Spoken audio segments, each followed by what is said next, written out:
முழுசாக கொஞ்சமாக தண்ணி விட்டு குக்கரில் வேக வச்சுட்டேன்.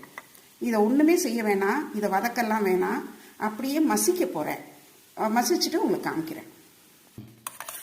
நல்லா ஒரு ஸ்பூன் வச்சு அப்படியே கிண்டி விட்டிங்கனாலே நல்லா வெண்ணெய் மாதிரி ஆகிடும். ஏன்னா குக்கரில் நீங்கள் சாதம் வைக்கிறப்போ கூட வேறு ஒரு பாத்திரத்தில் மேலே வச்சு வைக்கலாம்.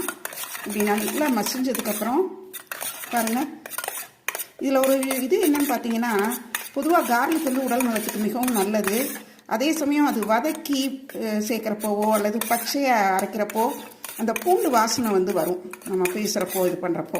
அதனால் பெரும்பாலும் ஆஃபீஸ் கோயர்ஸ் வந்து அதை ஒர்க்கிங் டேஸில் விரும்ப மாட்டாங்க. இதில் அவ்வளோவா அந்த ஸ்மெல் தெரியாது. பாருங்கள், நல்லா வதங்கிடுச்சு. இது பண்ணிடுச்சுங்களா, மிக்சிலெலாம் போடலை.